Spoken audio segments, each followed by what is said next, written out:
testbed, infofibre.unescbrasil.org.br.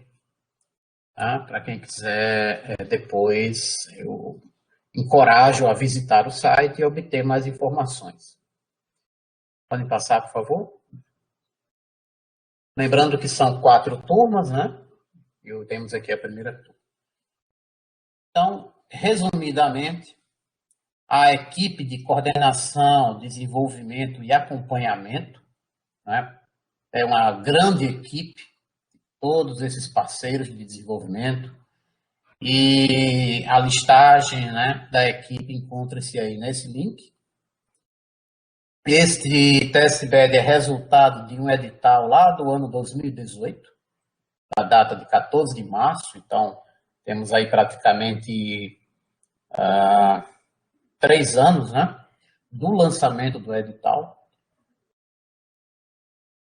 Então, o testbed, conceitualmente, né, seria essas plataformas de experimentação que permitem a realização de experimentos, teste de hipóteses e novas tecnologias, num ambiente que simule, que se aproxime, né, da escala de produção no cenário real.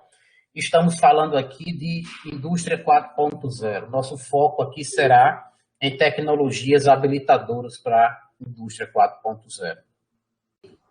Em termos de boas-vindas, eu aproveito que espero, né, nossa expectativa aqui é que vocês aproveitem ao máximo esse evento. Foi preparado aqui com toda a dedicação, por toda a equipe, e vocês conhecerão agora as instituições, né, que estão envolvidas aqui diretamente. Então, eu gostaria de passar a palavra para o Valdênio Araújo, da BDI, e na sequência teremos as falas da RNP, do Inesc Brasil e da Flexim. Então, eu passo a palavra ao Valdênio e o Roberto fará aí os controles da apresentação.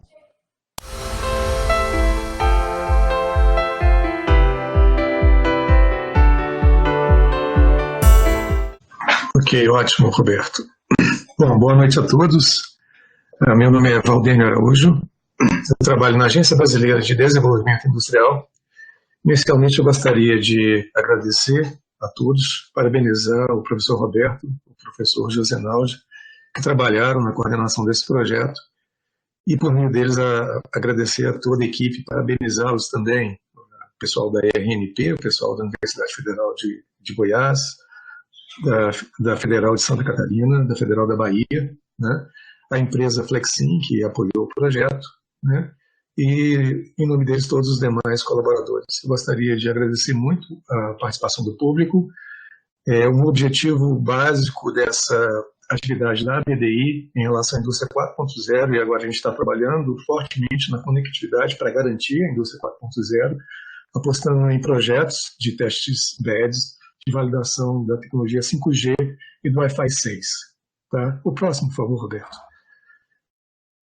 A BDI é uma articulação público-privada, ela conta com o fomento, né, de verbas para desenvolvimento da indústria, na transformação digital por meio da difusão de tecnologias 4.0, e a ideia é utilizar esses testes para validar informações quanto ao risco e o retorno desse investimento para as empresas, né, do setor industrial brasileiro, e organizar e indicar para as entidades que vão financiar projetos onde estão os pontos de probabilidade de maior sucesso. O outro resultado dos testbeds, que são testes demonstradores de tecnologias dentro do ambiente fabril, é a oportunidade de suportar políticas públicas e de servir de subsídio para a formação de regulamentação. Por exemplo, a BDI hoje está envolvida no teste da tecnologia 5G, é um acordo de cooperação com a Anatel para que os resultados práticos dos testes possam habilitar a regulação desse novo modo, né, desse novo espectro de frequência. O próximo. Então, a BDI, em 2018, como o professor Josenaldi falou, ela decidiu apoiar 10 testbeds, 10 testes pilotos, no valor de total de R$3.300.000 para cada um, testes esses que envolvessem tecnologias da indústria 4.0. O próximo, por gentileza. Então, foram feitos 10 convênios de desenvolvimento tecnológico com aporte financeiro de R$300.000 da BDI.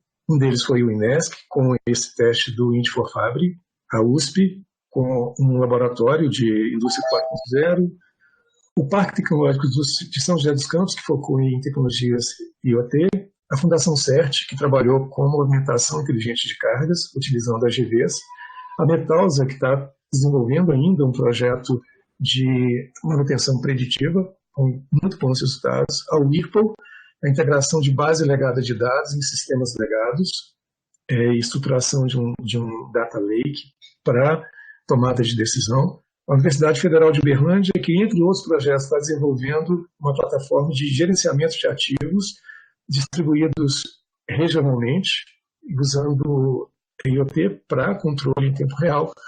A Universidade Tecnológica Federal do Paraná, que está desenvolvendo vários projetos em várias grandes empresas, como a Continental, a Tetra Pak, a DAF, a Tupi. A Universidade Federal do ABC, que desenvolve uma célula de manufatura flexível, com foco no setor automotivo, e o Senai-MG, que trabalhou com inspeção por imagem. O próximo, por gentileza. E aí, o desenvolvimento tecnológico e de inovação é apoiado pela BDI. O foco é, então, identificar áreas de maior potencial de inovação, de maior ganho, né, de produtividade, e montar redes demonstradoras que possam suportar a indústria na tomada da decisão quanto ao investimento em tecnologia para ganho de produtividade. O próximo. E aí o principal de tudo, e é o motivo da materialização dos resultados dos testbeds, que é a formação e requalificação de professores, estudantes e profissionais ligados às empresas. Então, a gente sabe que o mundo enfrenta um problema de queda de produtividade no trabalho, e a intenção é usar de tecnologia e inovação para a gente ter ganho de produtividade, para ter o retorno financeiro dentro de um elemento fundamental para a economia, que é a indústria. Esse é o último slide. Eu gostaria só de agradecê-los novamente pela participação. Desejo a todos um ótimo seminário e estão aí os meus contatos, a página da BDI. Caso vocês tenham necessidade de algum suporte, de algum apoio, a gente está de portas abertas para recebê-lo da melhor maneira possível. Muito obrigado, uma boa noite a todos. Nós é que agradecemos essa oportunidade que a BDI conseguiu trazer, né, para as entidades que desejam atuar no campo da pesquisa, desenvolvimento e inovação. Então um trabalho de grande mérito da BDI, tem feito um esforço muito grande para ajudar na digitalização das empresas industriais e também algumas empresas de ramos afins, né, de serviços, que possam trazer maiores ganhos de produtividade para as empresas. Muito obrigado, Valdênio, e toda a equipe da BDI, que também ajudou demais durante o projeto, né, com as suas críticas positivas, as avaliações. Então, isso foi bastante importante para chegarmos nesse momento. Eu pediria agora ao professor Mauro Rosa, da Universidade Federal de Santa Catarina e diretor de Ciência e Tecnologia do INESC Brasil, que pudesse apresentar a instituição INESC PID Brasil, para que todos possam conhecer a instituição que acabou congregando aí uma série de parceiros para obtermos a solução tecnológica Indie4Fabri. Pronto.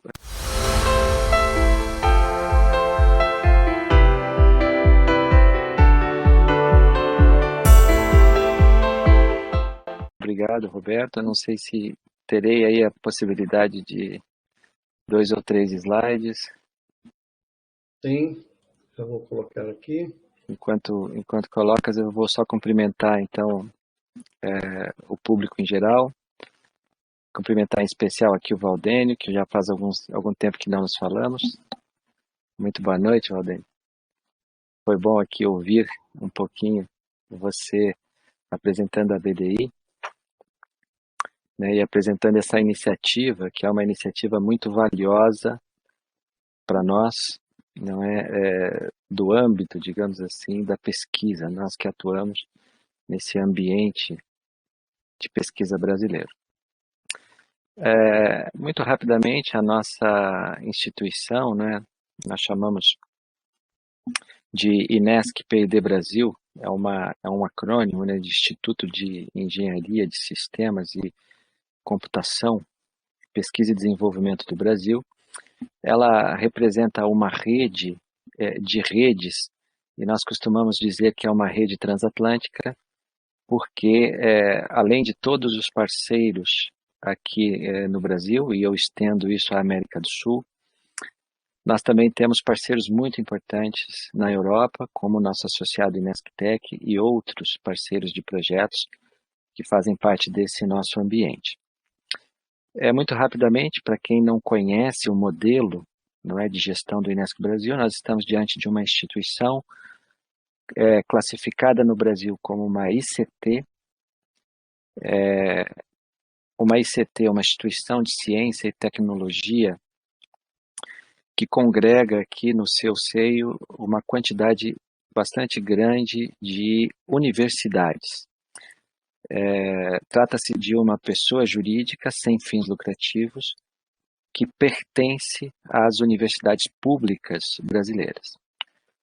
E trata-se de uma organização, não é, talhada para estreitar as relações entre as universidades e a indústria brasileira no âmbito da pesquisa, ajudar na administração pública e a sociedade. Basicamente, o Inesc P&D Brasil, e eu acho que ficou muito claro neste projeto, faz esse papel de interface olhando para a academia, não é, e buscando aquilo que a academia tem para oferecer de melhor para a indústria, e olha para as empresas, olha para a indústria e traz aquilo que as universidades têm ao encontro das necessidades da indústria. Nos intitulamos como uma instituição de interface, não é? E temos trabalhado muito nos diferentes setores industriais no Brasil, na América do Sul e em outros continentes, não é, ao redor do mundo. Fazemos uma quantidade de projetos relacionados a tecnologias com diferentes maturidades tecnológicas. Aquilo que nós assumimos como desafios são desafios, em geral, muito próximos da indústria, não é? E nós tentamos congregar todo o conhecimento e a capacidade instalada em pesquisa que as universidades possuem em prol destas condições de aplicação na indústria como um todo. E aqui neste projeto tivemos a oportunidade de trazer dentro do nosso ambiente 4 universidades bastante importantes da nossa atividade, não é? Embora estejamos falando de uma quantidade bastante grande, estamos falando aqui de quase 20 universidades dentro do Inesc Brasil.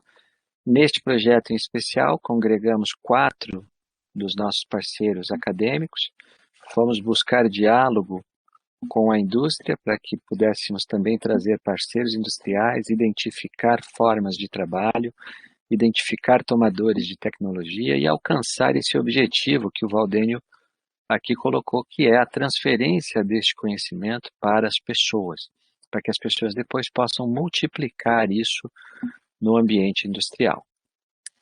Eu não vou me alongar muito aqui nas minhas palavras, é mais para que vocês compreendam esse ambiente. Eu gostaria de agradecer a oportunidade que a BDI nos proporciona nessa atividade e, sobretudo, agradecer aqui a confiança dos nossos parceiros, a RNP, a Flexim, né, todos os parceiros que estiveram aqui envolvidos nessa atividade ao longo deste período, não é, de trabalho, para que nós pudéssemos alcançar um bom resultado como o de hoje, não é? Estamos colhendo aqui um bom resultado com uma formação que deverá se estender para que todas as pessoas conheçam essa maturidade que foi desenvolvida, que foi trabalhada neste projeto tecnológico. Roberto, muito obrigado e obrigado a todos, uma boa formação para todos. Muito obrigado pela oportunidade de estar aqui. Obrigado, professor Mauro Rosa, obrigado pelas palavras. Bom, creio que então podemos já partir aqui para a apresentação do que é o projeto Into for Fiber. Muito sutilmente aqui, ou de maneira mais leve, a ideia é encontrar soluções tecnológicas e que possam ser aplicadas também numa plataforma baseada em software, oriunda de um testbed também já da própria Rede Nacional de Pesquisas, a RNP. E aí eu solicito ao nosso colega de projeto, o Leandro Mondin, e vou também aqui colocar aqui, Leandro, os slides, para que você então possa apresentar aí, nesse primeiro momento, falar apenas da RNP, né, o trabalho da RNP e o que você considera importante nesse projeto.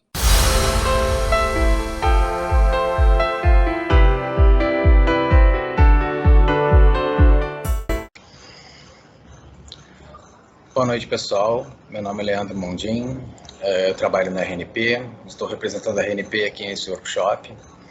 E a minha missão nesse primeiro momento aqui é falar um pouquinho da RNP, da sua participação no projeto, mas eu não queria começar essa apresentação sem antes agradecer algumas entidades e pessoas que foram importantes para o projeto. Eu queria agradecer a BDI, não só pelo financiamento do projeto, mas por todo o apoio que ofereceu. A BDI foi essencial para toda a condução do projeto, oferecendo feedbacks, oferecendo suporte. Isso foi de muita valia para todos nós, para a equipe inteira. Tenho certeza que eu falo em nome de todos. Agradecer ao INESC por ter sido um grande parceiro durante todo o projeto, por ter convidado a RNP a participar do projeto, por ter nos ajudado, inclusive em diversos momentos, durante escolhas de projeto, da forma de conduzi-lo. Então, queria agradecer muito, especialmente o professor Josinaldi. Agradecer também os parceiros de desenvolvimento aí. Talvez, se eu falar o nome das pessoas, esqueça alguém, mas então prefiro falar as entidades, a UFG, a UFBA, a Universidade de Santa Catarina, a Federal de Santa Catarina, também a UFRN. Então, enfim, foram nossos parceiros de desenvolvimento, trabalhamos juntos em vários momentos difíceis, trabalhamos como equipe, trabalhar com a equipe no momento de pandemia e de uma forma distribuída é um grande desafio. Quem conhece a parte de gestão de projetos sabe o quão desafiador é isso. Então, foi muito prazeroso trabalhar com essa equipe e eu acho que a gente só atingiu o resultado que está atingindo porque foi uma equipe muito boa e comprometida, mesmo com a situação atípica que a gente está vivendo. Bom, assim, para falar da RNP, eu prefiro rodar um vídeo para vocês, um vídeo que apresenta o que a RNP faz.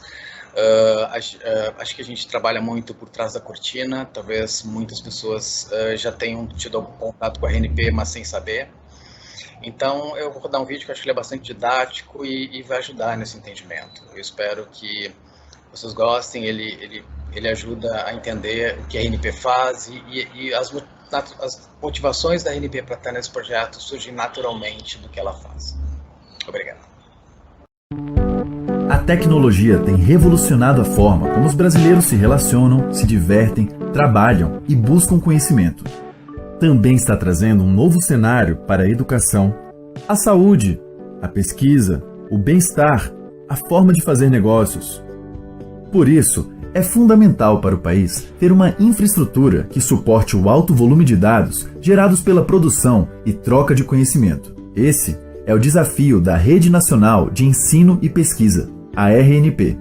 Ajudamos a trazer a internet para o Brasil e hoje, com o apoio de nossos parceiros, operamos a infraestrutura de rede nacional, que é a base para o desenvolvimento de ensino e pesquisa e ajuda a gerar inovações e novos negócios. Você pode imaginar a RNP e seus parceiros como túneis digitais de alta velocidade, que você não consegue ver, mas que interligam todo o país com uma rede digital de alta qualidade para serviços de comunicação e colaboração. A rede da RNP está começando a transmitir dados em altíssima velocidade, oferecendo maior capacidade para os pesquisadores brasileiros terem acesso a aplicações como Big Data, software e tecnologias avançadas e ferramentas que conectam outros pesquisadores do Brasil e do mundo inteiro. Além disso, os serviços e soluções oferecidos pela RNP são construídos com base nessa rede e promovem inovação em negócios, pesquisa, cultura e educação. Nossos programas de P&D apoiam o desenvolvimento de novos serviços e produtos pela comunidade científica brasileira e ainda ajudam a estimular o surgimento de startups e spin-offs, movimentando a economia nacional. Um dos resultados desse programa é o Serviço de Gestão de Identidade, CAFé, que permite aos estudantes e pesquisadores acessarem recursos online com segurança, base para o EduRoam, rede global de internet Wi-Fi para educação. Atualmente, milhões de brasileiros têm acesso aos mais de 60 mil quilômetros de rede de fibra ótica, que em 2017 transportou mais de 120 petabytes de dados. A rede e os serviços da RNP permitem que pesquisadores participem de editais de P&D e parcerias internacionais com Europa, Estados Unidos e América Latina para desenvolver suas pesquisas e as aplicarem na sociedade. Assim, pessoas de diversas partes do país e do mundo se beneficiam com os projetos apoiados pela RNP, por meio de novas tecnologias de comunicação e colaboração, segurança da informação, ações aplicadas em telemedicina e telesaúde, rede de cinemas. Esses são alguns exemplos do que a RNP tem feito para apoiar a inovação, a pesquisa e a educação no Brasil. Quer saber mais? Visite nossa página www.rnp.br, siga nossas redes sociais e saiba o que a infraestrutura de internet e os serviços da RNP podem fazer por nosso país.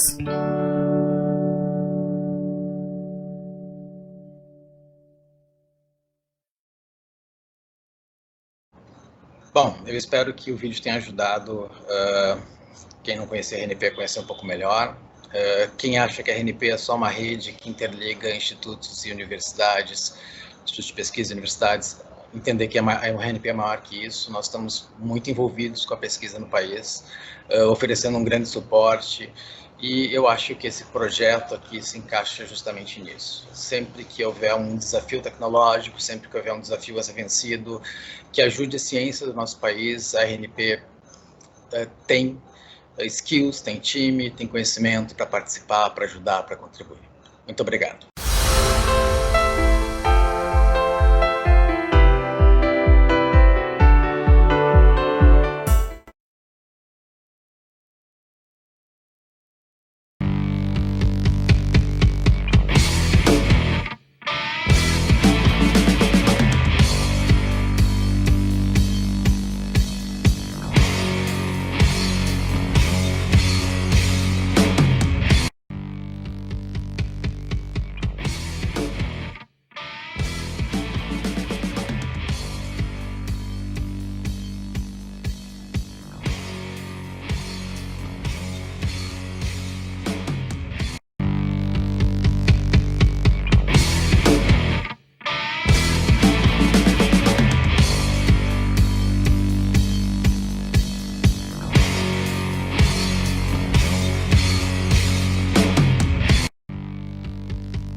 nosso objetivo aqui é introduzir conceitos de base sobre a indústria 4.0, de modo que oriente e auxilie a compreensão dos tópicos que serão abordados aqui nesse seminário de capacitação. Então, primeiro, nós necessitamos aqui nos localizar no tempo. Então, essa figura aqui é uma figura que resume, né, embora não haja um consenso e discussões aí exatas sobre quando aconteceu cada uma dessas transições, mas nós podemos colocar aqui, de uma forma geral, esses marcos, né, aí ao longo do tempo da indústria 1.0 ali, desde o processo inicial de mecanização com os teares, né, com fontes de energia baseada em vapor, ali pela metade do século XVIII, e a comunicação ali sendo baseada em código Morse. Então, a cada um desses degraus aqui, nós vamos observar também o fator comunicação, porque os processos de revolução industrial ao longo da história estão diretamente associados às mudanças nas formas de comunicação, como nós vamos ver aqui na sequência. Então, chegamos aqui na indústria 4.0, onde começa aqui a aparecer, né, os modelos de Taylor, Ford, produção em massa, linha de montagem, energia elétrica, automóvel. Então, aqui são invenções, né, bem interessantes aqui desse período, muito inovador, do século XIX, meados do século XX, televisão, rádio, telefone. Então, temos aí no pós-guerra, Segunda Guerra Mundial, então temos um processo de retomada e reconstrução da economia de vários países, passando então aí pela automação, pela incorporação da automação, desenvolvimento da computação digital, né, todo o desenvolvimento eletrônico, surgimento do transistor, tudo isso permitiu reduzir o tamanho dos equipamentos eletrônicos. Então temos aí a figura, né, do CLP usado até hoje na indústria, controlador lógico programável, a introdução dos robôs, né, sistemas de comunicação sem fio, sistema de posicionamento global e assim por diante. E temos aqui, então, um salto, né, qual que seria a característica dessa transição aqui, 3.0 para 4.0. Então isso passa pelo desenvolvimento das comunicações digitais, próprio surgimento da internet, como nós conhecemos hoje, né, mas ali remontando a primeira metade da década de 90, dos anos 90, no Brasil chegando aí em 95, mais ou menos, o acesso discado. Quem tem mais um pouco de idade lembra de todo esse processo. Então, há uma revolução digital aí que, em curso, que ali a partir do ano 2000, você tem o crescimento da internet via banda larga, a disseminação disso, a popularização, a redução de preços, né, o preço do megabyte, o preço do custo do dado e do megabit para transmissão caindo. Então, processo de revolução digital com as redes sociais, anos 2000 e 2003, 2004, e todo esse processo. Então, existe uma palavra derivada do inglês aqui, né? Não fica bem em português, mas datificação, de que os dados, né, o volume de dados começa a aumentar. Você tem dados, os dados na verdade sempre estiveram lá, mas não eram captados, não eram coletados. Então, com o avanço da tecnologia digital e o barateamento do custo de armazenamento e as novas formas de mídia, de streaming, isso aumentou consideravelmente a velocidade, a diversidade e a variedade das fontes de dados, inclusive sendo característica dos 3 V's do Big Data. Então, aqui, em 2014, mais ou menos, se começa a falar bastante das fábricas inteligentes, da gestão de processos online na indústria. Aí temos esse marco aqui, né, que é o livro 2016 do alemão Klaus, lá no Fórum Econômico Mundial. Então temos um livro que traz mais forte esse conceito de quarta revolução industrial, como trazendo as tecnologias que habilitam ou que permitem que essa forma de conduzir o processo de fabricação, o processo industrial, possa realmente acontecer de forma otimizada e inovadora. Então, temos aí, por exemplo, os sistemas cyberfísicos, a internet das coisas, computação em nuvem. Então, veja que são tecnologias digitais, um desenvolvimento computacional em paralelo aqui, sendo aplicado nos processos industriais. Aí crescendo em meados da década de 2010, ou seja, em 2015 por aí até agora. Está em pleno curso. Então essas tecnologias habilitadoras, ou seja, as tecnologias que tornam possível essa indústria 4.0 acontecer e evoluir e de fato agregar fatores de inovação e aumento de produtividade, consequentemente, redução de custos, melhor monitoramento dos processos, passa por essas tecnologias. Né? Isso aqui não é exaustivo, mas são algumas principais aqui que o relatório do Boston Consulting Group destacou. Então, os robôs já vêm lá desde a Revolução 3.0, né? A indústria 3.0, a aplicação dos robôs. A questão é que cada vez mais eles se tornam autônomos, incorporando aspectos de tomada de decisão e inteligência artificial na sua atuação. Então, a necessidade da intervenção, como anteriormente, né? Porque ele agrega essa capacidade de autonomia. A robótica em si não é a novidade. A forma como os robôs operam de modo autônomo e com inteligência artificial é que vem a ser a novidade.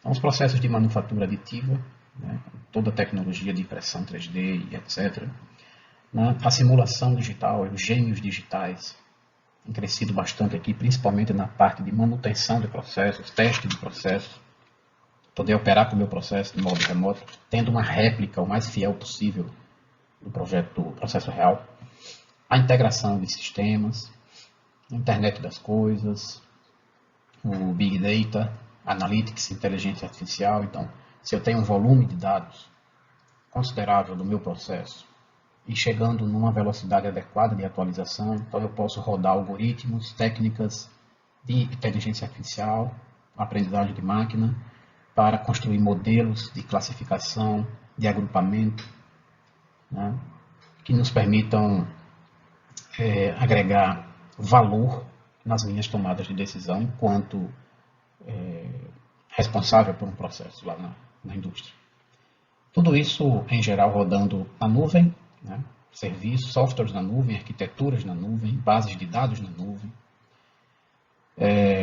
Segurança, então, todas essas tecnologias trazem uma camada de segurança que precisa ser tratada de forma diferente das outras etapas da indústria, que não incluíam uma variedade tão grande de tecnologias, e a própria realidade aumentada, tendo crescido bastante, sendo usado principalmente na área de manutenção também, e testes. Como o Indy for Fiber se localiza, então, dentro desse contexto da indústria 4.0? Então, será apresentado, na sequência, as etapas de construção do testbed dessa plataforma experimental, chamada Indy for Fiber, cujo objetivo é predição, se antecipar. O máximo que um tomador de decisão puder testar, experimentar situações no ambiente real para antecipar ações corretivas, avaliar condições de operação, testando variáveis A ou um setup A e um setup B, e comparando os desempenhos em um determinado processo, permitindo otimizar parâmetros, escolher os melhores parâmetros para aquele processo. Então, uma camada de teste com as condições reais e no ambiente real. Então, testes de alarmes em processos é o grande objetivo do Indy for Fiber, testar situações em que possam ocorrer alarmes, que esses testes são configurados e acionados remotamente, com um ambiente e um processo, ou processos instrumentalizados no contexto da internet das coisas. Então, lá no chão de fábrica, você tem os processos instrumentados, os sensores transmitindo dados para serviços de software que recebem esses dados e podem depois disponibilizar esses dados no contexto de IoT. Com isso, é possível, numa plataforma como a Indy4Fibre, a visualização de sinais e variáveis, medidas, através de dashboards em tempo de execução do teste, inclusive podendo ser visto aqui num aplicativo mobile. Esses dados são armazenados em repositórios, persistidos em repositórios para análise posterior, seja uma análise posterior, por exemplo, por algoritmos de aprendizagem de máquina, toda a parte de ciência de dados, né? Você tem datasets de dados para análise posterior, bem como a simulação 3D da ocorrência do teste real. O teste real pode ser acompanhado posteriormente também através de uma simulação 3D, tendo a medida precisa dos parâmetros e das variáveis envolvidas naquele teste. Em termos de tecnologias habilitadoras envolvidas diretamente nos casos de uso do Indy4Fibre, temos a robótica colaborativa, a manufatura aditiva, internet das coisas e simulação de processos. Então, todas essas tecnologias serão melhor visualizadas e esclarecidas a relação entre elas dentro dos casos de uso específicos do nosso Indy4Fibre na sequência da apresentação. Muito obrigado.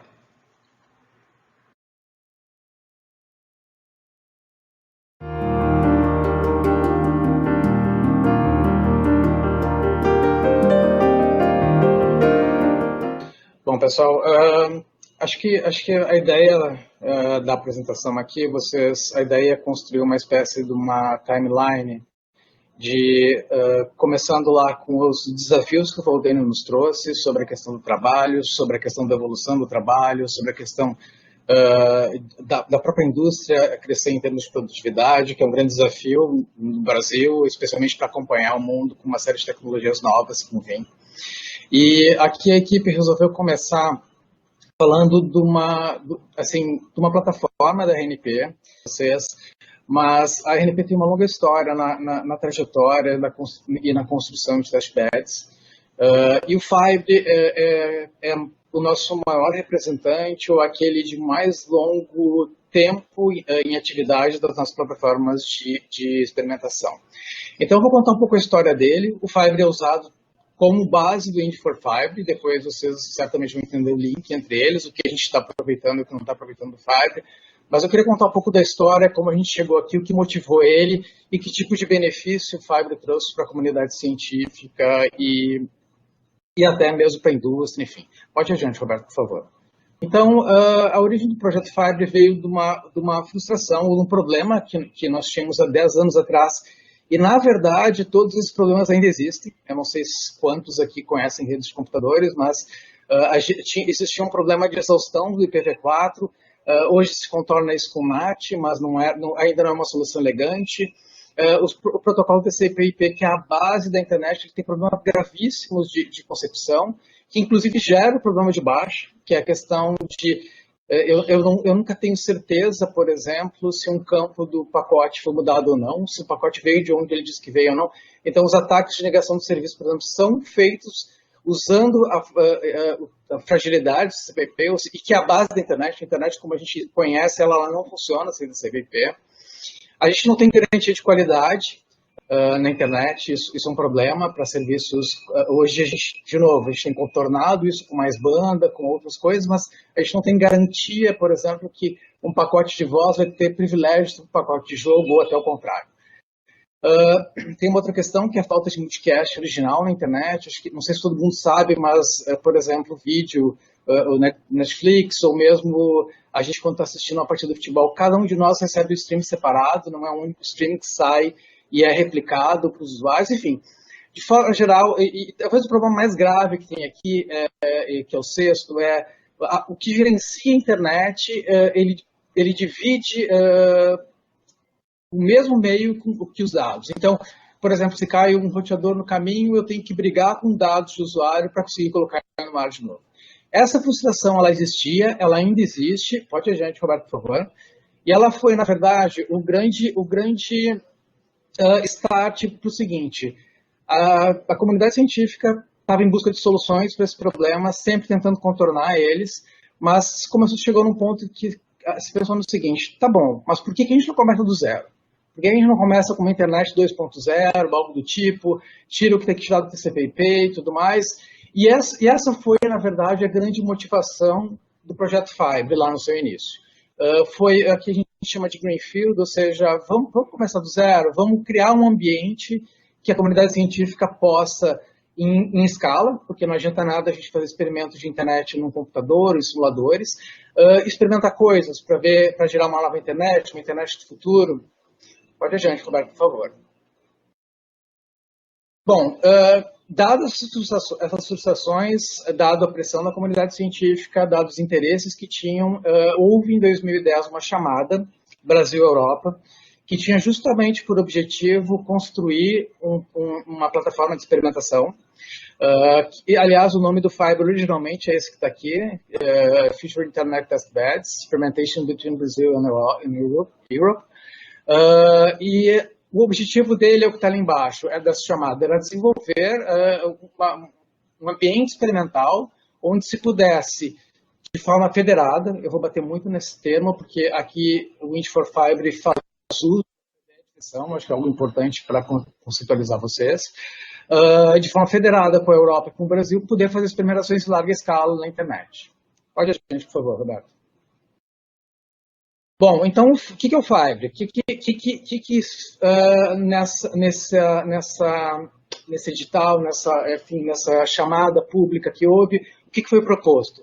Foi proposto um grande laboratório virtual de larga escala e federado, para que pesquisadores e estudantes inicialmente, depois isso foi estendido para aula, até para eventualmente alguma pesquisa de indústria, pudessem testar novas aplicações, protocolos, e especialmente topologia de rede, que é o que eu estava falando, que é uma grande limitação que a gente tem hoje com a internet. A gente tem que lidar com certas limitações, tentando resolver elas do jeito que está. E aqui a ideia foi, com a tecnologia que se tinha na época, tentar construir algo greenfield.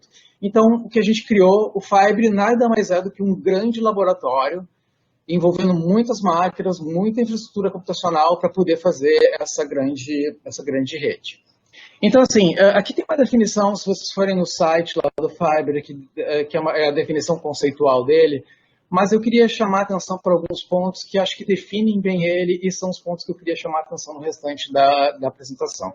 Primeiro, o testbed. Eu acho que essa é uma contextualização que eu não sei se todos aqui sabem o testbed, o que separa um testbed de um simulador. Eu vou tocar um pouco nesse assunto. A questão de ser um laboratório de larga escala, virtual, ou seja, eu não preciso fisicamente estar na frente de um equipamento para realizar um experimento, eu posso realizar ele remotamente. O foco, como eu disse, inicial sempre foi estudantes, pesquisadores. Como eu tinha comentado também, buscar experimentações, aplicações e novas arquiteturas de redes. E eu queria chamar a atenção para vocês com essa questão da federação, porque muito do segredo do Fibre e que a gente está trazendo aqui para o Wind4Fibre vem dessa questão de federar a experimentação. Pode ir adiante, Roberto, por favor. Pode. Tá. Assim, primeiro, trazendo um pouco o que é um testbed, né? Acho que eu me lembro quando eu entrei na RNP, que eu fiz com o pessoal que trabalhava com Fibre, eu usava, de novo, talvez eu vá cair em tecniqueza aqui, eu não queria entrar nisso, mas eu usava no meu mestrado a Mininet, que é um simulador de SDN, e cheguei na RNP, tá, mas por que eu preciso de um simulador, de um testbed e um simulador não serve? Aqui na tabela direita tem um pouco do porquê disso. O simulador, ele ajuda em alguns aspectos. Ele é barato para usar, eu posso simular em larga escala várias questões, ele permite que eu simule no meu computador, acesse virtualmente a máquina virtual, ele não exige espaço físico, eu posso alterar facilmente o cenário. Mas ele sofre de dois problemas. Primeiro é a fidelidade com relação a sistemas reais, ou seja, o que eu estou usando no meu simulador não é um sistema real, não é um sistema simulado, e que testa em sistemas reais, os resultados são melhores aceitos também. Eu acho que não só pela academia, mas também pela indústria. Então, eu acho que o ponto talvez seja esse. O testbed nos dá fidelidade ao sistema real, os resultados são mais aceitáveis, porque o experimento que tu está fazendo é sobre o sistema real, tem um hardware real ali, tem um sistema operacional real, tem uma arquitetura real, mas, por outro lado, escalar isso é muito difícil. Pode pular para o próximo slide, Roberto. E aqui entra o Fibre. porque o Fibre cobre exatamente os aspectos que o testbed deixava aberto na comparação com o simulador. O Fibre, por trabalhar, eu já vou explicar por quê, como ele foi construído para ser uma solução de experimentação em larga escala, ele cobre todos os aspectos da escala, do custo, da habilidade, do espaço físico, distribuindo as ilhas de experimentação em vários locais, não concentrando tudo em um local só. Então, esse é o segredo do Fibre, e assim, essa é a forma com que ele consegue ser melhor que o simulador e ser um testbed próximo do ideal. Pode adiante, por favor, Roberto. Bom, como eu falei, só queria chamar a atenção o que faz o Fibre ser assim, diferente, qual é o diferencial dele, é o fato dele ser federado e é o portal dele, que são os dois itens que eu vou chamar a atenção aqui, que, mais uma vez, são justamente os itens do projeto Fibre que nós estamos herdando no Indy4Fibre. Pode ir adiante, Roberto. Primeiro ponto é falar um pouco sobre o que sobre a questão do federado. Aqui tem um exemplo bem simples. Nada impediria, por exemplo, que eu tivesse equipamentos reais, ou seja, um testbed, um sistema operacional real, com uma situação real, concentrado em um lugar qualquer do Brasil e todo mundo acessasse lá. Isso gera uma série de problemas. Pode apertar, por favor, Roberto. Isso. Aqui eu listei apenas alguns, mas seriam muitos outros, ou seja, a quantidade de usuários que podem usar ao mesmo tempo é muito limitada. A infraestrutura, por exemplo, se eu fosse fazer um experimento que envolvesse a internet, estando localmente num único local, eu não conseguiria usar a internet. Espaço físico, falta de redundância, enfim, uma infinidade de problemas. Mas isso é possível. Isso seria um testbed também. Mas o Fibre foi adiante. Pode ir adiante, por favor, Roberto. O Fibre foi adiante e ele propôs uma solução federada. O que é uma solução federada? É pegar aquele dispositivo, aquela infraestrutura que estaria em um único local e distribuir ela em vários locais, para que a gente possa fazer um pouco daquele desenho da direita. Ou seja, distribuir usuários, um usuário usa uma parte de uma infraestrutura no local, outro usa no outro. Eu posso fazer, por exemplo, ligações virtuais entre os locais para simular tráfego de dados, que é uma coisa que nos interessava no Fibre. Pode adiante, Roberto. Então, aqui talvez esteja o grande ponto de tu trabalhar de forma federada, embora isso traga um desafio que eu já vou falar dele.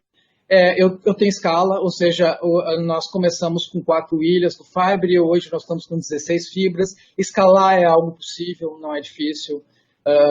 Ele foi construído de forma a ser escalado.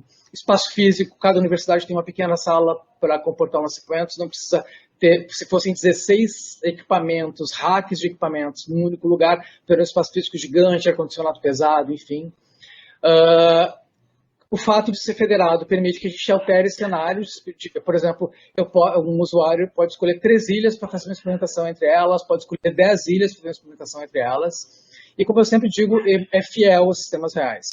Ou seja, aqui eu uso a internet de verdade para falar entre uma ilha e outra, testar atraso, testar jitter, essas coisas de telecom. Pode adiante, por favor, Roberto.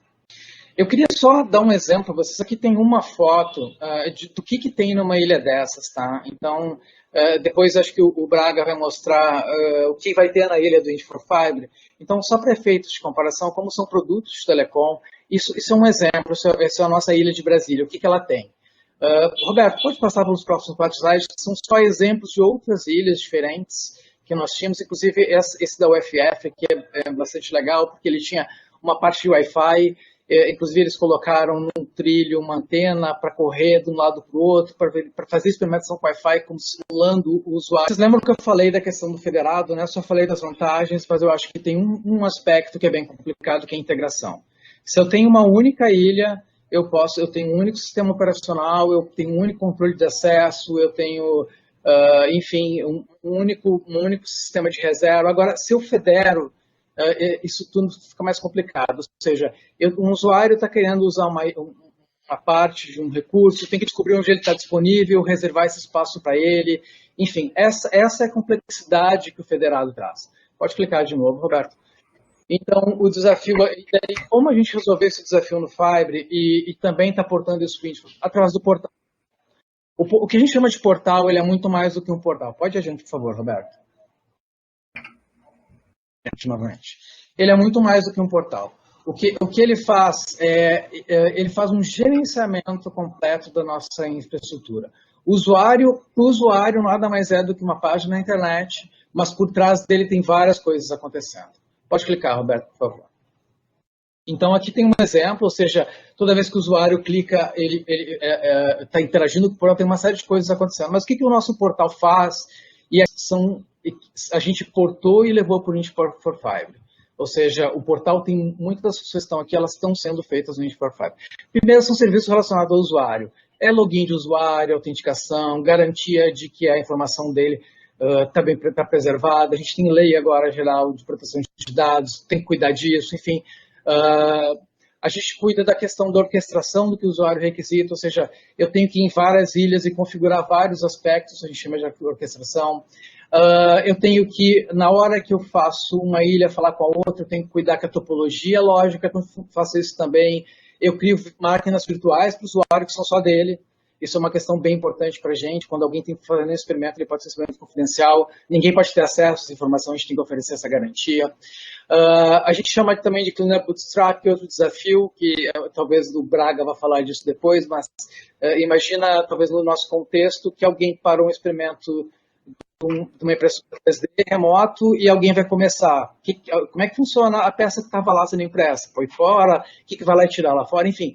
Então, o que a gente tem aqui no Fiber, o Fiber tem mecanismos para que se comece de forma limpa, pelo menos a parte lógica e sistema operacional das ilhas. E a questão muito importante, que é o escalonamento de tempo. O que é isso? Nós temos 16 ilhas, mas nós temos, às vezes, 100 usuários interessados em usar ela. Nunca aconteceu recentemente, mas eles poderiam ter 100 usuários interessados em usar ao mesmo tempo. Então, a gente tem que cuidar para que cada um use por um tempo específico. E esse escalonamento de tempo é algo que a gente está levando para o Indie for Fiber também, ou seja, para que as ilhas do Indie for Fiber possam ser usadas de forma justa, por vários usuários, compartilhados no momento certo. Pode a gente, por favor, Roberto, eu acho que terminou aqui. Pessoal, eu acho que eu vou pular aqui em função do tempo, mas eu estava trazendo aqui alguns exemplos de usos reais. Só pode ir adiante, Roberto, talvez. A gente tem usos hoje ainda do Fiber, como ele foi concebido originalmente, não nessa variação do Indie for Fiber, para cursos de sala de aula, para simular redes. Pode ir para o próximo slide também, Roberto. Nós temos diversas publicações, se vocês forem no site do Fiber, tem muitas publicações realizadas usando ele como plataforma de experimentação. Ou seja, eu queria encerrar essa minha pequena palestra, uma pequena fala sobre o Fiber aqui, falando que ele cumpriu a missão dele. Aqui uma pequena correlação, talvez antecipando já o que vai acontecer a seguir, que é o que a gente aproveitou do Fiber no Indie for Fiber. Pode, gente, por favor, Roberto. Não sei se eu estou me adiantando aí. Mas, basicamente, aquilo que eu chamei a atenção para vocês lá antes. Nós trouxemos do Fiber para o Indie for Fiber a questão do serviço do usuário, a gerência, gestão de permissões, gestão de login, a orquestração da ilha que foi selecionada para o instrumento, depois nós vamos explicar isso melhor. A questão de pelo menos, do ponto de vista de máquina virtual, o Bootstrap, seja uma máquina virtual iniciada de uma forma conhecida. A questão do escalonamento de tempo, ou seja, cuidar do uso justo da ilha, e também uma questão que a gente já tinha no Fiber, também trouxe para cá, que é a disponibilização dos resultados dos experimentos dos usuários. Obrigado, gente. Estou aqui a qualquer disposição para qualquer dúvida.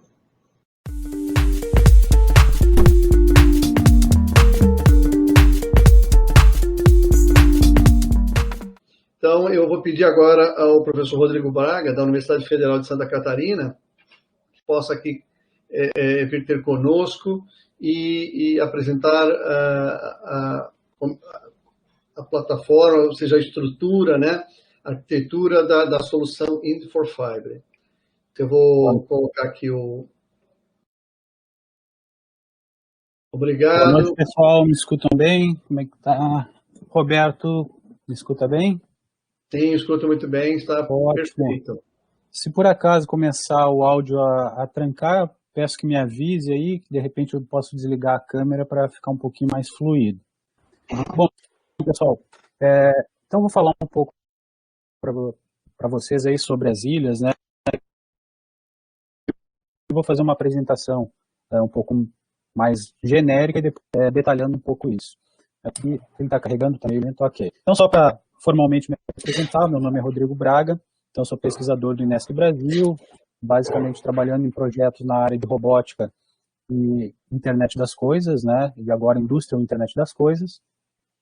Falo aqui em nome de todas as equipes que trabalharam nas ilhas, né, principalmente focado nessas ilhas que são mais representam mais o ambiente de chão de fábrica, né, então a ilha da UFSC e da UFBA, que eu já vou falar um pouquinho mais sobre isso, né, e em conjunto, obviamente, com todos os demais colegas que vão ter o seu momento aí de fala também. Então aqui eu quero apresentar para vocês de forma rápida, já fazendo um certo link com o que o Mondinho acabou de apresentar, né. Então imagina que toda aquela plataforma que a gente vai detalhar um pouquinho mais adiante, ela é através de um portal web, onde vai ser possível fazer a reserva dessa experimentação de testbed, né? Onde então teríamos disponíveis alguns recursos para a experimentação, como sensores e atuadores, né, do chão de fábrica, onde vão simular esse ambiente de fábrica. Nesse projeto piloto, né, nós temos 2 ilhas que conseguem então disponibilizar esses recursos, uma na Universidade Federal de Santa Catarina e outra na Universidade Federal da Bahia. Tá? E que equipamentos são esses, né? Então, essa ilha, de certa forma, também ela vem de outros projetos que o INESC tem também. Então, essa ilha ela é composta por uma impressora 3D, um braço robótico, né? E dependendo da ilha ainda podemos ter mais equipamentos, mas basicamente para o projeto Infor5 é o necessário, onde, através desses equipamentos, podemos fazer experimentações de alarmes no ambiente da indústria 4.0, né? Nesses ambientes onde a gente imagina a internet das coisas dentro da indústria. Então, como eu falei, essa parte de chão de fábrica já vem de outros projetos, nomeadamente o FASTEM, né, um projeto que também trabalhou com internet das coisas para manufatura aditiva e robótica, né? Nesse caso específico do Infor5, nós teríamos aqui, além desses equipamentos, teríamos também alguns outros sensores de temperatura e umidade distribuídos em diversos ambientes, como, por exemplo, dentro da própria impressora, para além dos dispositivos, dos sensores que a própria impressora tem, foi adicionado mais este conjunto de sensores, o Wi-Fi, no ambiente onde é armazenado, né, no almoxerifado, onde é armazenados os filamentos, os insumos para a impressora, e um outro sensor também de temperatura e umidade no ambiente, na sala onde está a impressora e o robô. Então, com isso, é possível coletar esses dados em tempo real, né, ou quase real, como a gente falaria dentro da internet das coisas, e subir tudo isso para a plataforma. Então, outros equipamentos que geram a infraestrutura, né, que são comuns aí, alguns desses equipamentos a projetos do Fibre, que seria então um switch top of rack, um servidor, e no caso aqui um roteador Wi-Fi, para que a gente possa se conectar sem fio a todos os dispositivos. Bom, então a ideia aqui, uma vez selecionado a experimentação, que dispositivos eu gostaria de coletar dados e estipular os sinais que eu quero avaliar para disparar alarmes, então esses passam a funcionar subindo dados aí dentro de um broker de internet das coisas, que nós vamos detalhar um pouquinho mais na arquitetura. Uma vez finalizado o ensaio, os dados são coletados num banco de dados locais e depois enviado então para um banco de dados na Universidade de Goiás. E depois, mais adiante, vamos falar só sobre essa, como nesse caso seria uma terceira ilha, mas não mais no chão de fábrica, e sim para fazer as simulações. Então, basicamente, de forma geral, esta é a infraestrutura da... Olá, pessoal. Gostaria de apresentar para vocês, no âmbito do projeto Infor5, a arquitetura das ilhas.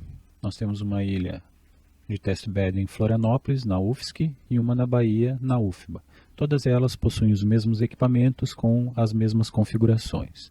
Então, temos um servidor, cujas tecnologias utilizadas neste foram um broker IoT Mosquito, uma base de dados MongoDB, um dashboard desenvolvido sobre WebSocket, HTML, CSS e JS, ou seja, JavaScript. E também um servidor Apache HTML para hospedar esse dashboard. Nós contamos também com sensores Wi-Fi, que foram desenvolvidos com um microprocessador ESP32, sensores de temperatura e umidade DHT22, sensor de luminosidade LDR, O firmware foi programado sob a ideia do Arduino e também foram utilizadas barreiras óticas IRA20. Nas células de manufatura, estas foram compostas por um desenvolvimento num projeto FASTEM, que compõe robô R3 ou o R5, dependendo da ilha, impressora 3D, uma delas seria 3D Cloner, e o software ROS e Octoprint. Os dados, após serem gerados na ilha, no testbed, são enviados para o servidor em Goiás, onde são processados e geram uma simulação de tudo o que ocorreu na ilha. Então esta aqui foi a arquitetura das ilhas dentro do projeto Infor5.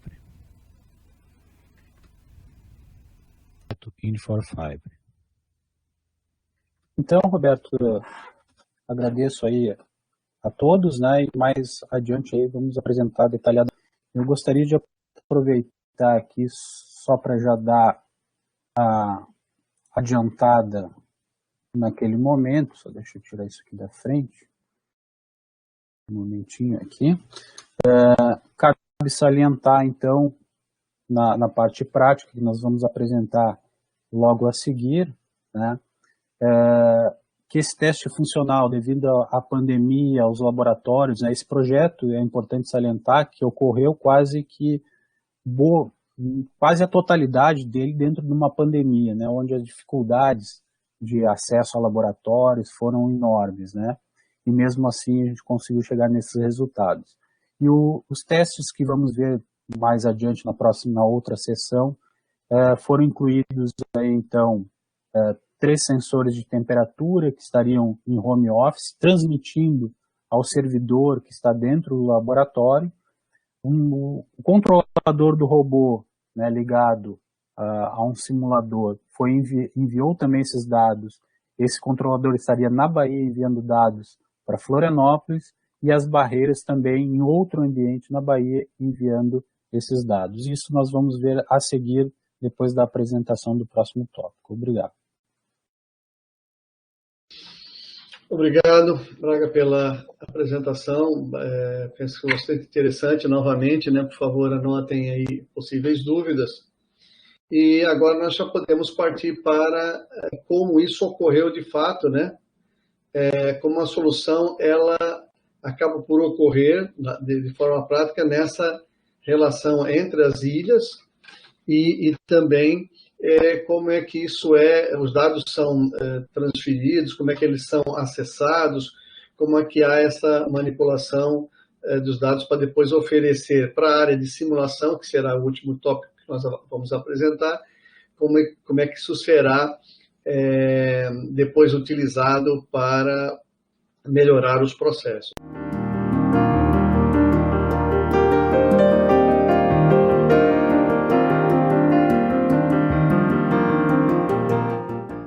Bom, então, falar um pouco do portal, ou seja, daquela questão que na apresentação anterior eu falei, que é essencialmente o que a gente trouxe do Fibre aqui para o Infor5.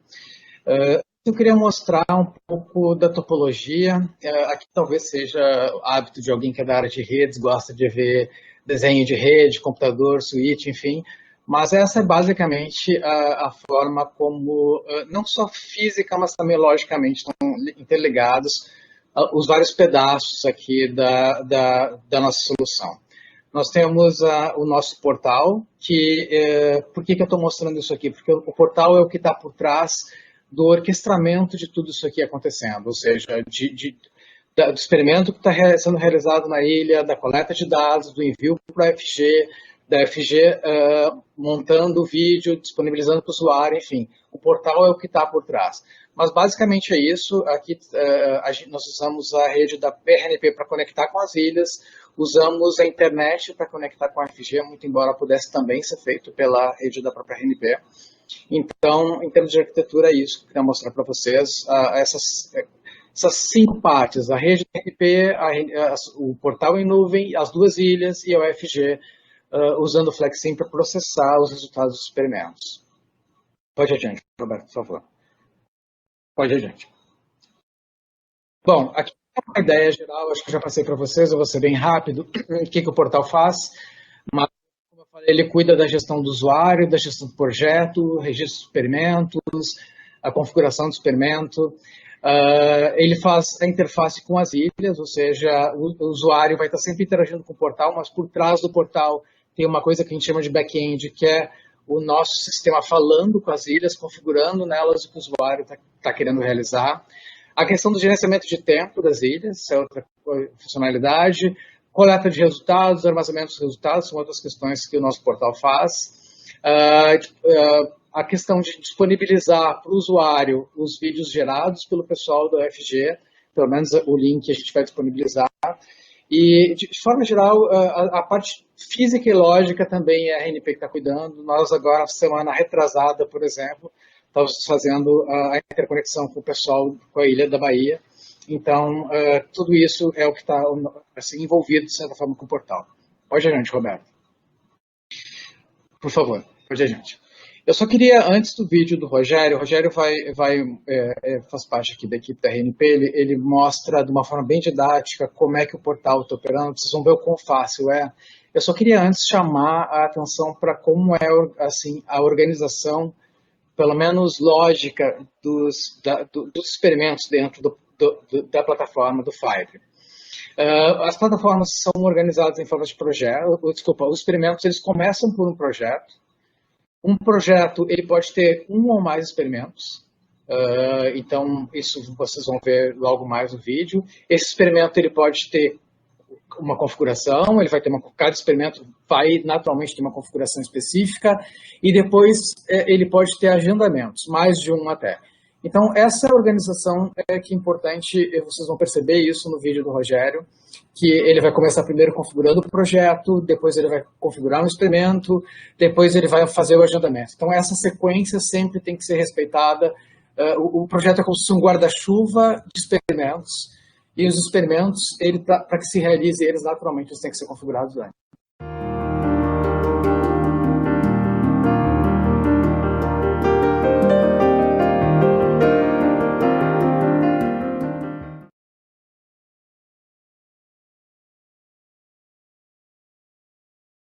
Olá, sou o Rogério, membro da equipe da Rede Nacional de Pesquisas, RNP. Estou aqui para demonstrar a utilização da plataforma Int4Fibre. O Int4Fibre é uma plataforma para modelagem e experimentação de recursos para a indústria 4.0. A ferramenta fornece uma infraestrutura remota para testes e simulações de cenários da Internet das Coisas no contexto industrial. Essa plataforma é parte integrante do projeto Fibre. Para maiores informações, acesse os links disponíveis aqui na página inicial. O acesso à plataforma se dá de duas maneiras, ou por cadastro próprio na plataforma. Para isso, basta que clique em Acesse aqui, preencha os dados do formulário, ou acesso via Comunidade Confederada Café. Em ambas as formas, basta preencher os dados do formulário e, em seguida, clicar em Entrar. A partir desse momento, basta preencher os dados cadastrais, e-mail e senha, realizar o login, liberar os atributos de acesso e o acesso à plataforma, então, será realizado ao clicar-se em Aceitar. Após o acesso à plataforma, são apresentados a primeira interface Meus Projetos, onde está listada os projetos já criados. Nessa listagem tenho dado o nome do projeto, proprietário por esse projeto, membros, papéis e o estado do projeto de acordo com a agenda que esse projeto foi programado. Pode estar desabilitado ou habilitado de acordo com o período cadastrado para cada projeto. A criação de um novo projeto se dá pelo clique no botão Criar Projeto. Vai abrir uma interface onde deve ser preenchido os dados para o projeto. O primeiro é o nome. Esse nome deve ser identificador do projeto, ou seja, ele não pode repetir. Período de validade do projeto e uma descrição breve do projeto.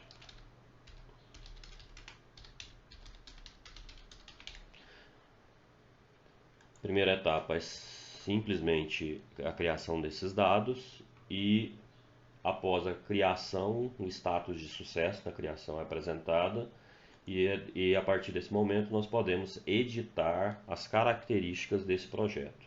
Para isso basta na listagem selecionar o projeto e clicar sobre o link do nome dele. Essa próxima interface, referente ao projeto, ela apresenta dados do projeto, validade, né, data de criação, data de validade, os membros que estão cadastrados ao projeto, os experimentos que estão criados para cada um desses projetos e solicitação de adesão por outros membros a um projeto de sua autoria. Após a criação do projeto, o passo seguinte é a edição do projeto e configuração dos experimentos. Para a edição de um projeto, basta clicar no link sobre o nome do projeto desejado. Após esse clique, a interface do projeto apresenta dados básicos do projeto, membros associados a este projeto, os experimentos que podem ser definidos para o projeto. Nosso intuito é demonstrar a criação de um novo experimento. Para isso, vamos clicar no ícone do botão Novo Experimento.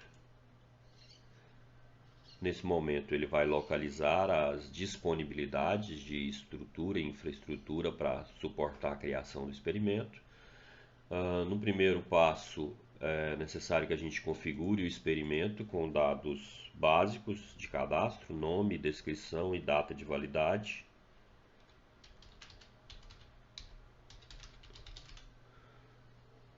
A partir dessa configuração, nós vamos clicar no botão próximo, selecionar qual das ilhas de experimentação será utilizada. Aqui tem os detalhes da ilha, como localização, os recursos disponíveis e se há agendamentos para essa ilha nos próximos momentos. A partir daí, a próxima etapa escolha de qual é o tipo de experimento a ser realizado, impressão 3D ou braço robótico. A partir desse momento próximo, a gente faz a seleção de quais são os sensores que vão ser observados no experimento. Ao final, próxima etapa, revisão desses dados e criação do experimento com um clique aqui em criar recurso. Ao final da criação, o experimento passa a compor a lista de experimentos do projeto em questão. A partir desse ponto, é necessário que a gente edite o experimento, também clicando sobre o nome do experimento desejado. E nesse ponto são exibidos as características daquele experimento, o qual nós preparamos até agora, e nós devemos então reservar, agendar um novo momento para a execução dos experimentos nas ilhas. Nesse ponto aparece então uma lista dos experimentos com data e hora de início e fim das reservas, os recursos que serão utilizados e o estado dessa reserva e um botão de ação quando da reserva expirada para que ela possa ser removida. Nós podemos então criar uma nova reserva. Ele traz o calendário do dia para as reservas. Esse calendário ele pode ser mudado para semana, para mês, no formato de lista. Bom, nesse contexto, a parte em laranja ela já é tempo passado, a parte em amarelo é presente e futuro. Clicando em cima do instante do tempo, ele marca para a agenda, clicando no X ele desmarca, clicando novamente ele faz essa marcação e a partir daí criar a reserva e ele processa a criação desta reserva.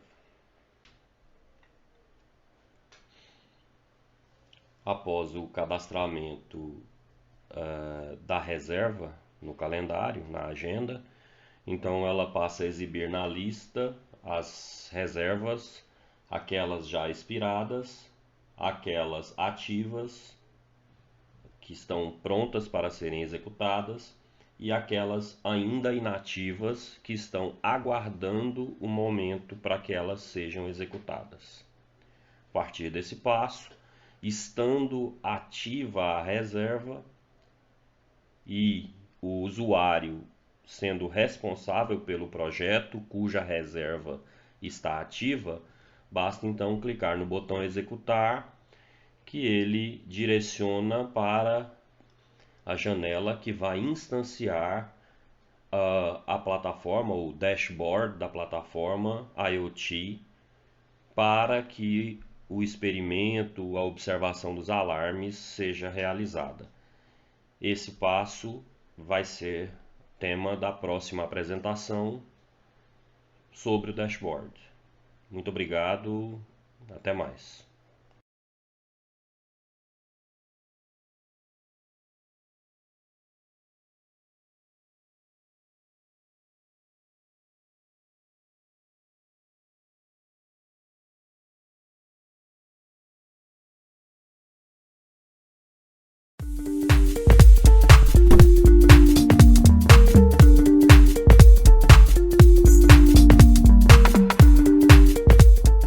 Apresentação. Eu já posso também pedir às pessoas que, caso tenham dúvidas, já podem colocando no bate-papo, aí do lado esquerdo em cima, porque aí nós já vamos avaliando aí possíveis momentos para responder a esses questionamentos. Perfeito? Então fiquem à vontade.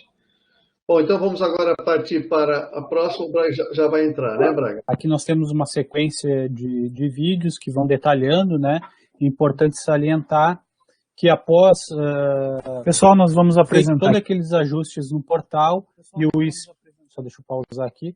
E o ensaio inicia é o que nós vamos ver agora nesse vídeo, né? Esse vídeo aqui ele tenta mostrar de ponta a ponta, ou seja, desde o momento que habilitou o testbed, as ações que ocorrem dentro do testbed. Os nossos dashboards têm diversas telas, cada tela tem um objetivo. Esses vídeos depois vão, acredito eu, né, Roberto, que vai ficar disponível. E aqui, então, eu vou mostrar, esse primeiro vídeo, ele mostra de ponta a ponta deste ensaio. Aí depois teríamos uns vídeos mais detalhados. Pessoal, nós vamos apresentar aqui para vocês a ilha de manufatura, ligada à internet das coisas, no projeto In4Fiber. Então, a primeira tela aqui do dashboard permite a configuração dos sensores de ambiente, ajustando aí a sua frequência de coleta de dados. E aqui nós temos demais telas, né, como tela da impressora, alarmes, tela dashboard do robô, dashboard das temperaturas de ambiente e das barreiras. Então agora o robô recebe um comando para retirar a peça da impressora e inicia o seu movimento. Então podemos observar aqui o robô se movimentando e os dados, então, de movimentação do robô é possível visualizar aqui no seu dashboard. Uma vez que a barreira 1 é acionada, o movimento do robô para instantaneamente, né? Como podemos observar aqui, ele vai seguir o último movimento e parar. Assim que a barreira deixa de ser acionada, o robô move-se novamente. Então, como a gente pode observar aqui no dashboard da barreira, ela, né, à medida que libera, o robô volta a se movimentar. E uma vez que a barreira 2 é acionada, né, então seria uma barreira com um perigo menor para a célula, o robô passa a se movimentar de forma mais lenta. Então também podemos observar a barreira 2 acionada aqui no seu dashboard. E à medida que nenhuma barreira é acionada, ou seja, não tem nenhuma pessoa na frente ou próxima do robô, o robô volta a se movimentar na sua velocidade normal. Como é possível observar aqui, todas as variáveis estão sendo monitoradas em tempo real e as mesmas sendo salvas num banco de dados. Então, basicamente, finalizamos aqui a demonstração do ambiente Infor5. Obrigado. Olá pessoal, vou apresentar para vocês aqui o app do Infor5. Então tudo que foi apresentado nos dashboards também é possível visualizar no app. Este app aqui foi desenvolvido para Android, então no primeiro passo aqui eu posso fazer a conexão com o servidor. Então uma vez conectado ele fecha a abinha e depois eu posso selecionar a aba dos ambientes. Então por exemplo sala, e aqui teríamos então as medidas de temperatura, umidade, né, habilitar e desabilitar as leituras. Depois na aba impressora as mesmas informações de temperatura, umidade, se a impressora estiver ativa, temperatura da extrusora e temperatura da mesa. Podemos visualizar na aba de armazenamento também os mesmos dados. E podemos correr aqui a tela, abrir os alarmes. Então temos informações sobre os alarmes. Uma vez os alarmes habilitados, ele fica em verde quando está habilitado, fazendo a leitura, e vermelho quando o alarme está tocando. Tá? Então posso desabilitar os alarmes pelo aplicativo também, voltar a habilitar, e ele se torna verde quando o alarme está ativo. Tá? Então, como podemos ver aqui, a sala já não está recebendo dados, por sua vez, não está ativo. Então, se voltarmos a habilitar aqui os dados da sala, à medida que ele passa então, a receber os dados, o alarme ativado, e no caso aqui, nós temos aí um acionamento do alarme de temperatura que está fora das faixas limites. É possível ver aqui também, vamos fechar todas as abas, né? É possível fechar todas as abas, e podemos aqui marcar para visualizar as mensagens que são recebidas do servidor. Então os tópicos de internet das coisas e os dados que são recebidos. Né? Então esse foi o aplicativo mobile do projeto Infor5.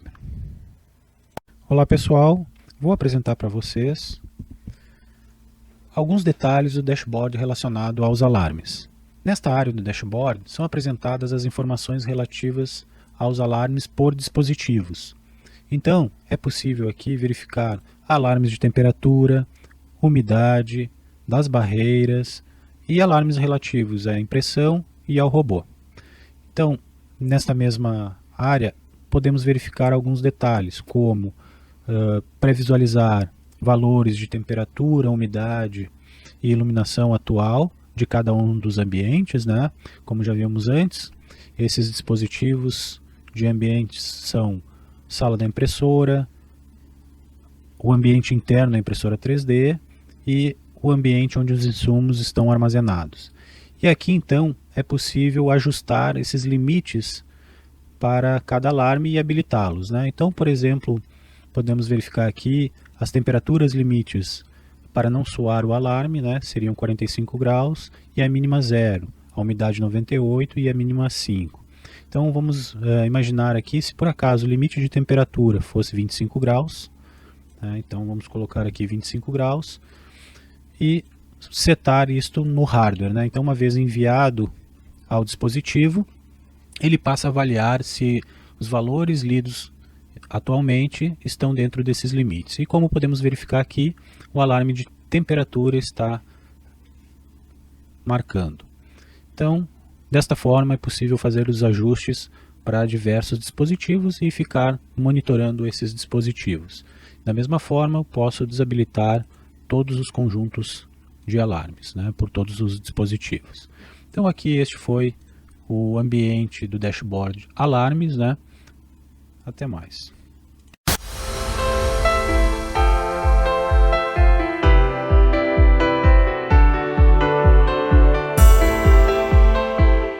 Detalhes sobre a solução Infor5. Então, apresentando aqui o professor Tiago da Almeida, da Universidade Federal de Goiás. Boa noite, professor Tiago, tudo bem? Boa noite, pessoal. Boa noite, Roberto. Compartilha para mim a...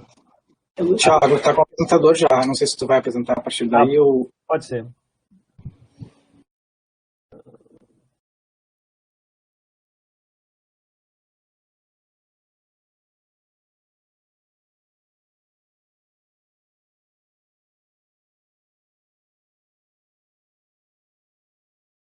Então, boa noite, pessoal. Eu vou mostrar para vocês um pouco das nossas atividades aqui da Universidade Federal de Goiás. Como já foi explicado, né, pelos nossos colegas anteriormente, o nosso projeto ele consiste, né, numa rede de experimentação que está associado, né, à internet das coisas, né? Então a gente tem lá os dashboards, né, que a gente possibilita que o usuário tenha um acesso, né, simultaneamente quando ocorre a experimentação.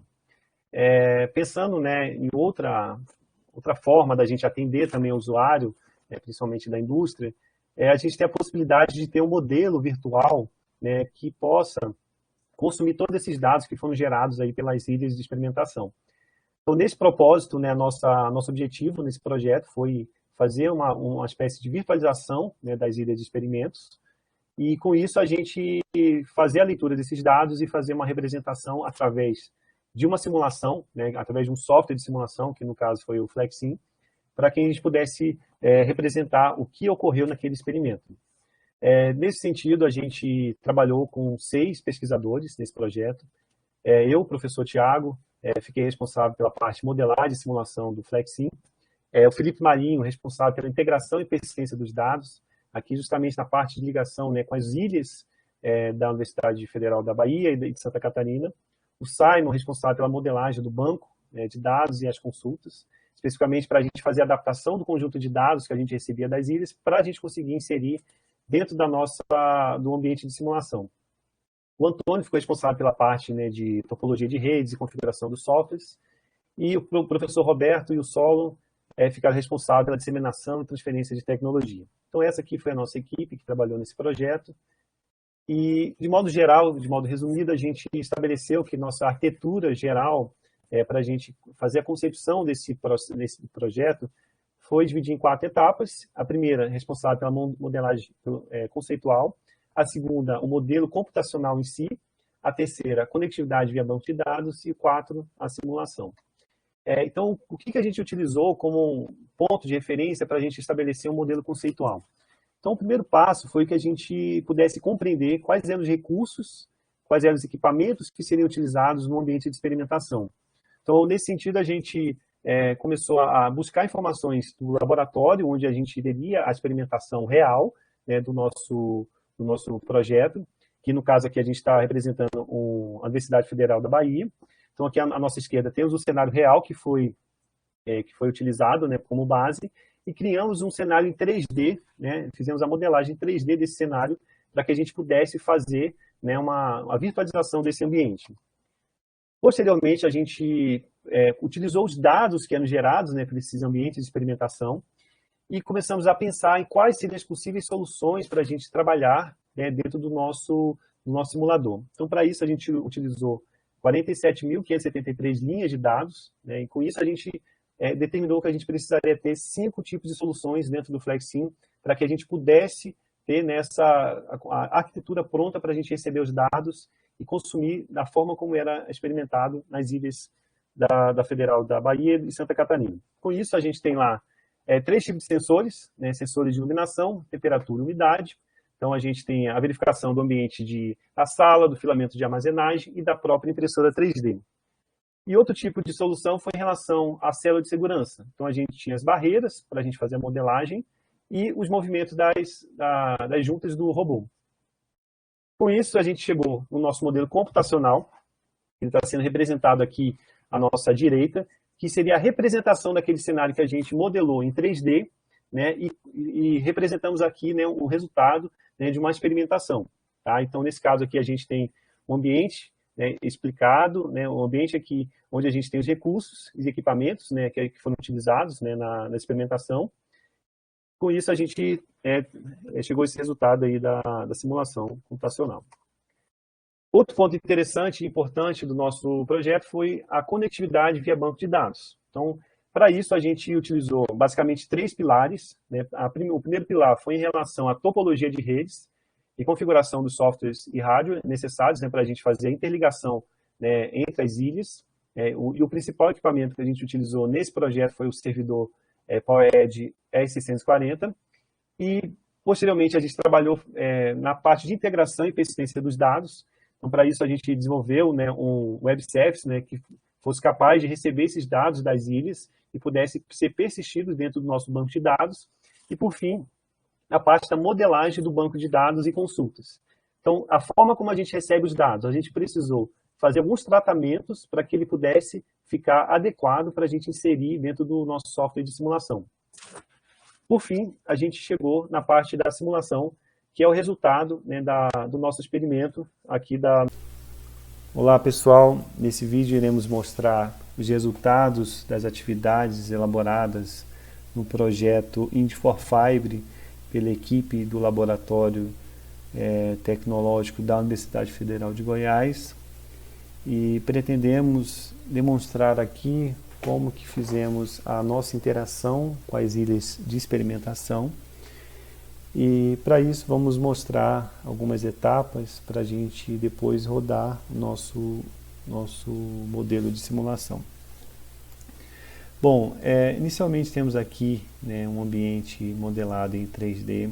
Esse ambiente em 3D ele representa um laboratório real da Universidade Federal da Bahia. E esse laboratório fizemos a modelagem também dos equipamentos que estão inseridos nesse laboratório. Então, com isso, temos aqui, né, um braço robótico, né, que tem a característica, né, do R5, e aqui uma impressora 3D. Alinhado a isso, temos também os sensores, que são as barreiras que controlam, né, os movimentos dentro aqui da célula de segurança, né? E temos também aqui alguns sensores atribuídos, né, a questões de temperatura, umidade, iluminação, inseridos tanto na sala, quanto na impressora 3D, e quanto também no filamento de armazenagem da impressora 3D. Então, todos esses dados aqui que vão ser captados, né, através desses sensores, eles estão conectados fisicamente, né, na ilha de experimentação, e a partir do momento onde você tem lá a confecção do experimento, né, a execução do experimento, temos então o recebimento desses dados via banco de dados. Então, a partir dessa necessidade, né, de construção, né, desse modelo computacional e integração com esses dados que são gerados pelas ilhas, né, de experimentação, o FlexSim ele foi modelado de tal maneira a receber esses dados conforme a sua capacidade de leitura. Para isso, fizemos alguns trabalhos relacionados à integração e persistência de dados. Então, criamos aqui alguns mecanismos para a gente conseguir integrar, né, e fazer essa persistência de dados.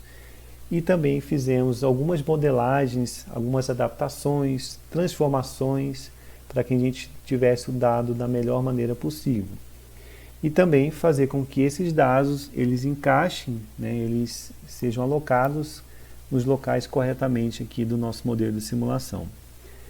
Bom, para a gente iniciar a nossa compreensão do modelo, especificamente na parte de barreiras, as barreiras foram modeladas para o momento que ela for acionada, ela vai ter a cor vermelha.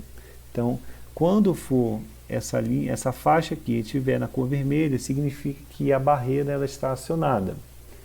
Então, quando a gente observar na experimentação aqui simulada, a gente vai verificar que vai ficar vermelho, e aqui no status da barreira 1, a gente vai entender que essa cor vermelha está representada pelo status igual a 40. Quando a nossa barreira não tiver acionada, ou seja, não tem nenhuma interferência nessa barreira, ela vai estar com status igual a 2, que isso significa para a gente que ela está em condições para rodar a nossa simulação. E outro ponto observado também, que a nossa barreira 2, ela tem uma condição semelhante à barreira 1 e à barreira 3, só que tem uma diferença. A barreira 1, ela tem uma condição que quando ela é acionada, o nosso braço robótico ele vai pausar o seu movimento. Então não vai acontecer nenhum tipo de movimento até que ele pare de ser acionado. Então isso aí é uma forma da gente garantir a segurança na nossa célula, né, na experimentação. E quando a nossa barreira 2 é acionada, o nosso mecanismo do braço robótico ela vai reduzir a sua velocidade. Então entendemos que quando tem um acionamento aqui não causa tanto risco para quem está ao redor do seu experimento. Entretanto, também colocamos assim um modo de segurança para a gente poder rodar a nossa simulação. Então, como nivelamento inicial, vamos entender que a nossa simulação começou no dia 1 às 17h36 minutos. Então, a partir desse momento que começa a nossa captação dos dados, a gente vai iniciar o nosso modelo de simulação e olha só o que a gente observa já de início. A barreira 1 está sendo acionada, então no status está igual a 40.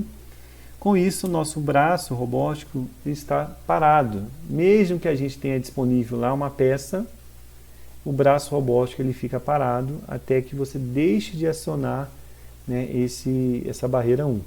Então vamos observar aqui que mudou o estado, né, da barreira 1 e iniciou aqui o nosso movimento, né, do braço robótico. Então ele está aqui disponível para fazer a pega da nossa peça. Então isso aqui, né, dá a condição suficiente para a gente fazer um movimento de maneira segura. E vamos observar novamente que vai acontecer um novo estágio, né, nessa simulação. De novo foi acionado e consequentemente temos aqui a parada, né, do nosso braço robótico. Então, o que a gente pode observar também? À medida que a gente tem a evolução, né, da nossa simulação, vamos observar também que existem todos os dados captados, né, de temperatura, umidade, iluminação, né, tanto da sala, quanto da impressora 3D, quanto do sensor de armazenamento. Então, toda essa experimentação aqui, ela reproduz, né, exatamente uma condição que foi experienciada, né, de forma real, que a gente tem a possibilidade aqui com o simulador de enxergar isso de forma virtual.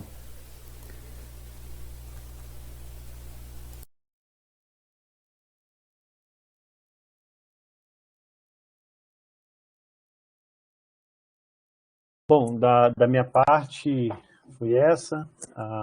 Da mesma forma que a gente executou, né, uma simulação, né, de um ambiente de laboratório, a gente entende também que a aplicação do FlexIAN se estende à indústria, a processos produtivos.